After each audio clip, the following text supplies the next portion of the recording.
बहुत सारे कॉलेजेस और बहुत सारे एंट्रेंस एग्जामिनेशन का आप लोग तलाश करते हो जिससे आपको सही जगह पे और सही जॉब दे सके, कोई ऐसा कॉलेज आपको मिल जाए या कोई बहुत अच्छी इंटर्नशिप आपको दे। तो काफ़ी सारे कॉलेजेस या मैं कहूँगा काफ़ी सारे अच्छे कॉलेजेस तो अवेलेबल नहीं है। इसी वजह से दोस्तों मैं रिसर्च करके कोशिश करता हूँ ऐसे कॉलेजेस और ऑप्शंस की ढूंढ के लाने की जो स्पॉन्सरशिप के बेस पे आपको बेसिकली ग्रेजुएशन की डिग्री प्रोवाइड करे, जिससे क्या है कि आपको कम से कम पैसे देने पड़े और इनफैक्ट कंप्लीटली स्पॉन्सरशिप हो सके तो 100% स्कॉलरशिप मिल जाए और आप आराम से अपनी ग्रेजुएशन की डिग्री कंप्लीट करो। ऐसा ही एक ऑप्शन है दोस्तों, Newton school of technology NST। ये दिल्ली NCR में लोकेटेड है and to be very specific Balkhand Sonipat में लोकेटेड है। ठीक है, और ये एक बहुत अच्छा ऑप्शन है दोस्तों।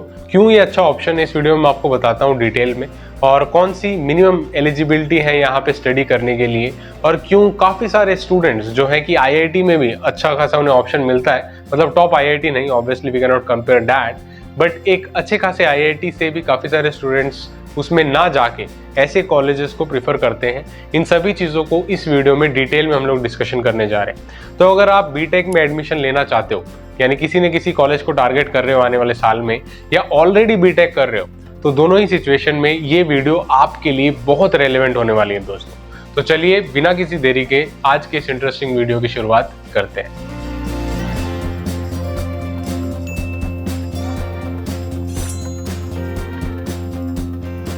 दोस्तों मैं बात कर रहा हूँ न्यूटन स्कूल ऑफ टेक्नोलॉजी की, जिसकी बेसिकली दो कैंपस है। पहला कैंपस तो मैं ऑलरेडी आपको बता चुका हूँ, ये बालगढ़ सोनीपत जो दिल्ली NCR के रीजन है वहाँ पे लोकेटेड है, और दूसरा कैंपस है वो पुणे में लोकेटेड है। ठीक है, इन दोनों के बारे में मैं आपको बताता हूँ डिटेल में कि कौन से कॉलेजेस के कोलैबोरेशन में Newton school of technology education provide करता है। लेकिन सबसे पहले बता दूँ कि अंडर ग्रेजुएट टेक्नोलॉजी प्रोग्राम्स जो लोग ऑफर करते हैं ये बेसिकली हर डिसिप्लिन के लिए नहीं है। जो कंप्यूटर साइंस, मैकेनिकल, इलेक्ट्रिकल, इस टाइप से हर डिसिप्लिन यहाँ पे अवेलेबल नहीं है, लेकिन यहाँ पे computer science and emerging technologies पे फोकस किया जाता है। ठीक है, तो दे offer in the computer science and emerging technologies like artificial intelligence, machine learning, data science. तो ये ऐसी टेक्नोलॉजीज हैं जो आने वाले साल में और इंडस्ट्री में काफी ज्यादा रेलेवेंट है। जब मैं इनकी फैकल्टी को देख रहा था और इनफैक्ट जिस हिसाब से लोग करिकुलम चलाते हैं, उन सभी चीजों से ये पता चलता है कि ये लोग जो रीजनल कॉलेजेस हैं और जो स्टेट लेवल कॉलेजेस हैं उनसे काफी अलग तरीके से करिकुलम को चलाते हैं, जिस वजह से क्या है काफी इंडस्ट्री रेलेवेंट चीजों को रख पाते हैं। और क्या है, कुछ डाटा साइंटिस्ट और इंडस्ट्री एक्सपर्ट्स भी होते हैं जो सुपरवाइज करते हैं इनके पूरे कोर्स को। तो ये सारी चीजें काफी मुझे बेहतर लगी in fact as compared to the normal और एवरेज डिसेंट कॉलेज जहाँ पे जाके आप एडमिशन लेते हो और एक एवरेज पढ़ाई वहाँ पे करते हो, कोई डायरेक्शन आपको नहीं मिलता है। तो उन सभी सिचुएशन से दोस्तों ये ऑप्शन काफी ज्यादा रेलेवेंट और अच्छा हो सकता है आपके लिए। ठीक है, तो आपको मैं बता दूं जिस कोर्स और प्रोग्राम के बारे में बात कर रहा हूं मैं, this is 4 year residential programme. ठीक है, 4 ईयर रेसिडेंशियल प्रोग्राम के नाम से ये चलाते हैं, जो ग्रेजुएशन की डिग्री प्रोवाइड करते हैं ऑब्वियसली। और this is basically computer science. In computer science and emerging technologies में आपको ऑलरेडी बता चुका हूँ।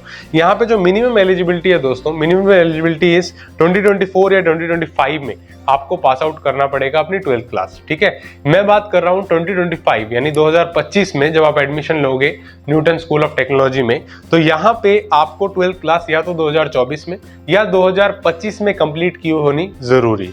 ठीक है, और उसके अलावा 50% से ज्यादा आपके मार्क्स आने चाहिए फिजिक्स, केमिस्ट्री, मैथमेटिक्स कंबाइंड, और ओवरऑल 12th क्लास में 50% से ज्यादा मार्क्स आने यहाँ पे जरूरी है। ठीक है, दो तीन चीजें हैं बेसिकली जो मिनिमम क्राइटेरिया में आपको फिट बैठने के लिए जरूरी है। इसके बाद दोस्तों जो in collaboration in the institutes जो ये लोग अपनी डिग्री को प्रोवाइड करते हैं, दिस इज पहले तो दिल्ली NCR बालगढ़ सोनीपत में जो लोकेटेड है, this is Rishihood university Sonipat, जिसके कोलैबोरेशन में लोग डिग्री प्रोवाइड करते हैं। और दूसरी जो पुणे में लोकेटेड है, this is Ajinkya DY Patel university Pune. ठीक है, ये दो वो इंस्टीट्यूशंस है जिनकी कोलैबोरेशन में बेसिकली डिग्री को प्रोवाइड करते हैं। जो इंटरेस्टिंग चीज है दोस्तों, जो काफी सारे स्टेट कॉलेजेस और काफी सारे जो एवरेज कॉलेजेस है वहां पे नहीं देखी गई है, वो यहाँ पे अगर आप इनकी वेबसाइट पे जाके देख सकते हो, उसका लिंक बेसिकली डिस्क्रिप्शन में दे दूंगा, आप जाके उसे भी चेकआउट कर सकते हो। लेकिन आपको मैं थोड़ा क्रक्स बताने की कोशिश करता हूँ क्यों मुझे ये एक अच्छा ऑप्शन लगा। इनफैक्ट एक डिसेंट कॉलेज से काफी अच्छा ऑप्शन ये है। पहली चीज तो ये दोस्तों, इनके ऑलरेडी 20 से ज्यादा स्टूडेंट्स जो फर्स्ट ईयर में है वो 30,000 से ज्यादा इंटर्नशिप यानी पेड इंटर्नशिप ऑलरेडी कर रहे हैं फर्स्ट ईयर वाले। And this is a very interesting thing, क्योंकि जब आप ग्रेजुएशन में जाओगे, बीटेक की डिग्री या BE की डिग्री बेसिकली इंजीनियरिंग की पढ़ाई करोगे, तो आप देखोगे कि आपको समर वेकेशन में इंटर्नशिप्स करनी पड़ती है। फर्स्ट ईयर में आप इंटर्नशिप करते हो, सेकंड ईयर में इंटर्नशिप करते हो, तो काफी सारे स्टूडेंट्स तो क्या है ना, फॉर नेम से एक इंटर्नशिप कहीं से सर्टिफिकेट बना के ले आते हैं। बट यहाँ पे ये लोग फर्स्ट ईयर से ही कोडिंग में प्रीफर करते हैं और कोडिंग का ही एनवायरमेंट रहता है, बिकॉज कंप्यूटर साइंस पे ये लोग ज्यादा से ज्यादा फोकस करते हैं और इंडस्ट्री एक्सपर्ट्स भी उसी एरिया के हैं, ठीक है। तो काफी कॉर्पोरेट से इनका काफी ज्यादा लिंक रहता है। तो यहाँ पे क्या है, 20+ फर्स्ट ईयर स्टूडेंट्स को इनको ऑलरेडी 30,000 पर मंथ की यहाँ पे पेड इंटर्नशिप मिल रही है। फर्स्ट ईयर में पेड इंटर्नशिप मिलना इतना आसान नहीं होता है, क्योंकि अगर आप एक ऑलरेडी स्टूडेंट होंगे तो आपको पता ही होगा कि इंटर्नशिप मिलना, पेड इंटर्नशिप मिलना फाइनल ईयर में कहीं पे जाके पॉसिबल होता है, काफी सारे स्टूडेंट्स के लिए पहले नहीं मिलता है। अगर आपका कोई स्पेसिफिक एक्सपीरियंस है तो उसके बारे में कमेंट सेक्शन में कमेंट करके जरूर बताना। I will make sure to reach each and every comment, ठीक है। अब दूसरे नंबर पे दोस्तों, इनकी जो एक स्टूडेंट है उसकी इंटर्नशिप लगी ऑफ 1.25 लाख स्टाइपेंड, ठीक है। That is a very good thing, क्योंकि इतनी ज्यादा इंटर्नशिप ऑब्वियसली गूगल और जो बिग एमएनसीज हैं, जो मल्टीनेशनल कंपनीज हैं, जो अच्छी कंपनीज हैं, उनमें ही मिलता है, लेकिन अच्छे ऑप्शंस टॉप कॉलेजेस में ही होते हैं। तो इस कॉलेज से भी ऐसे स्टूडेंट्स हैं जो वहां पे उनको अपॉर्चुनिटी मिली हुई है अच्छी इंटर्नशिप्स की। सो that is also very good symbol. तीसरी एक और चीज जो यहाँ पे मैंने देखी दोस्तों इनकी वेबसाइट पे, this is first year students ने काफी सारे कोडिंग इंटरनेशनल प्रोग्राम्स, जो इंटरनेशनल चैलेंजेस होते हैं, कोडिंग चैलेंजेस, और जो है इंटरनेशनल कोडिंग ओलंपियाड है, ठीक है, उसके बाद ICPC रीजनल्स है, उन सभी में अपनी कोडिंग के कैलिबर को डेमोन्स्ट्रेट किया हुआ है। That is a very good thing. इसका मतलब क्या है, कॉलेज कोडिंग की एनवायरमेंट को ज्यादा बढ़ावा देता है, and that is a very good thing. क्योंकि क्या है, अगर आप कंप्यूटर साइंस में हैं और कॉर्पोरेट वर्ल्ड में जाना चाहते हैं, कॉर्पोरेट में जॉब लेना चाहते हैं, ज्यादा से ज्यादा पैकेज वाली सैलरी लेना चाहते हैं, तो coding is a very very important thing, ठीक है। और उसका एनवायरमेंट भी ऐसा ही होना चाहिए ताकि आप कॉम्पिटिटिव कोडिंग भी कर सको, या फिर आप जो है उसी हिसाब से साइंटिफिकली डेवलप कर सको अपनी थिंकिंग को। सो that is also very good aspect which I saw in this institution. आगे चलते हैं, एक और चीज दोस्तों, इनके यूज केस के बारे में मैं स्टडी कर रहा था, वहां पे एक स्टूडेंट के बारे में लिखा हुआ था जिसकी अराउंड 5000 समथिंग रैंक थी जेईई एडवांस में, और उसने IIT ना चुन के इनके कॉलेज का चुना। अभी काफी सारे स्टूडेंट्स तो होंगे नहीं कि जो मतलब अच्छे खासे IIT को छोड़ के यहाँ पे आएंगे न्यूटन स्कूल ऑफ टेक्नोलॉजीज में, टू बी वेरी स्पेसिफिक, क्योंकि ये स्पॉन्सर्ड वीडियो नहीं है कि मैं आपको इसके बारे में सारी अच्छी अच्छी चीजें बताऊं, ठीक है। यहाँ पे मैं आपको क्लियर कट वो बताने जा रहा हूँ जो मुझे महसूस हुआ है इनके बारे में पढ़ के और इसके बारे में थोड़ा बहुत रिसर्च करके। लेकिन फिर भी दोस्तों एक अच्छा ऑप्शन है, क्योंकि इन्होंने वो भी बताया हुआ है कैसे एक 5000 जेईई एडवांस में जिसकी रैंक थी, उसने जेईई एडवांस के थ्रू किसी IIT में जाने के बजाय इनके न्यूटन स्कूल ऑफ टेक्नोलॉजी में जाके एडमिशन लिया। तो that kind of use cases are also there, but students are preferring obviously. देखो क्या है कि आप भीड़ की तरह जाओगे, किसी बड़े कॉलेज में चले जाओगे, वहां पे भी इतना ज्यादा कभी कभार केयर नहीं किया जाता है और टैग की वजह से आपको पता है आप जाते हो। लेकिन कुछ ऐसे इमर्जिंग ऑप्शंस होते हैं, जैसे कि ये एक ऑप्शन है जहां पे एक छोटे सर्कल में, यानी छोटे का मतलब बहुत ज्यादा क्राउड नहीं होता है, कम लोग होते हैं और ज्यादा यहाँ पे ग्रेजुएशन की ब्रांचेस भी नहीं है, तो इस वजह से भी काफी लिमिटेड सी चीजें रहती हैं और आप काफी फोकस्ड वे में आगे बढ़ सकते हो। That's why this plays a very very important role. और ये बेसिकली जो जेईई मेंस है, कभी कभार क्या होता है कि आपका जेईई मेंस में अच्छा रैंक नहीं आता है, जिस वजह से आप क्या है, you end up in a not so good college. So इस टाइप के जो एग्जामिनेशन होते हैं, इनका खुद का एग्जाम होता है NAST, जिसके बारे में मैं आगे चल के वीडियो बनाऊंगा डिटेल में। तो इनका एग्जाम होता है जिसको दे के बेसिकली आप यहाँ पे सिलेक्शन ले सकते हो। उसका पूरा प्रोसीजर होता है, यहाँ पे इंटरव्यू भी लेते हैं ये लोग एडमिशन से पहले, काफी सारी चीजें होती हैं जिसके बारे में डिटेल में डिस्कशन करेंगे।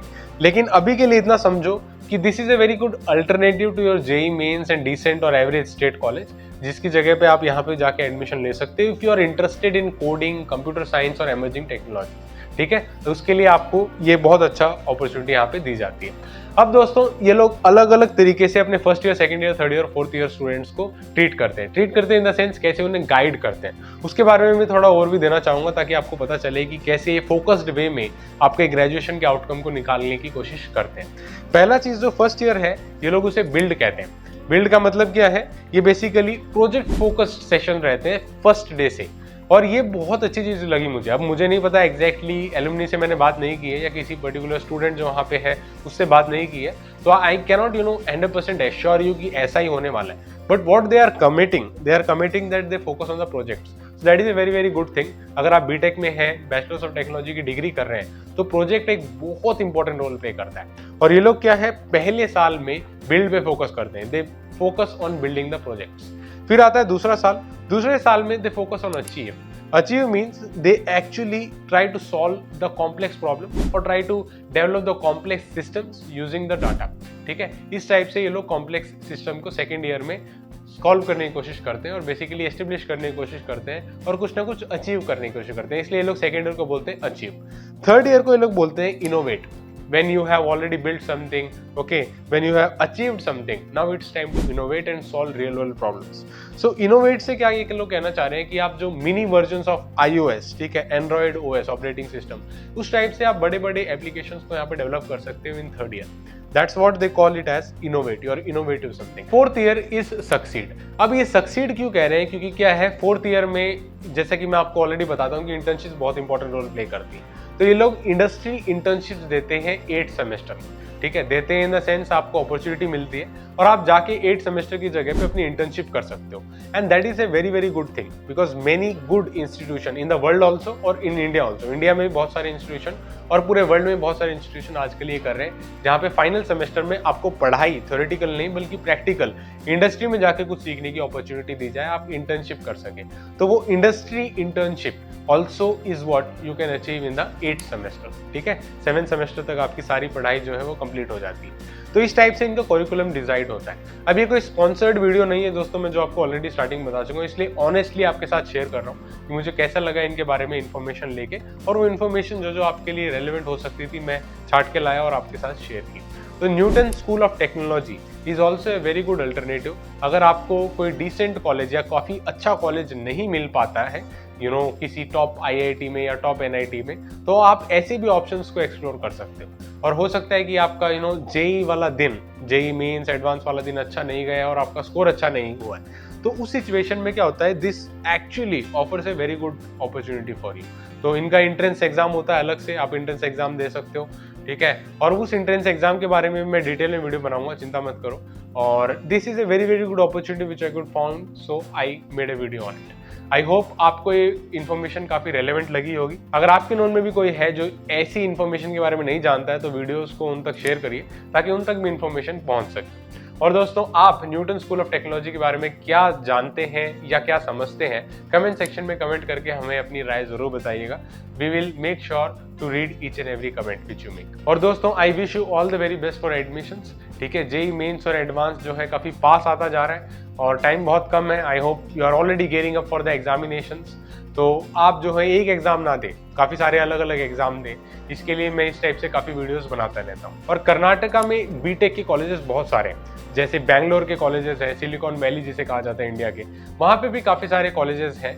और मैंने एक डिटेल वीडियो बनाया हुआ है जिसमें क्या है, मैंने आपको बताया कि कॉमेट के का एग्जाम होता है, ठीक है, जो कॉमेट के का एग्जाम दे के आप बेसिकली स्पॉन्सरशिप बेस पे या स्कॉलरशिप बेस पे जो है कर्नाटका के बीटेक कॉलेजेस के लिए एडमिशन ले सकते हो। That is also a very very good opportunity. अगर आप उसके बारे में जानना चाहते हो डिटेल में, तो डायरेक्टली यहाँ पे क्लिक करके इस वीडियो को देख सकते हो। वीडियो देखने के लिए बहुत बहुत शुक्रिया दोस्तों। Thank you so much for watching. जय हिंद, वंदे मातरम।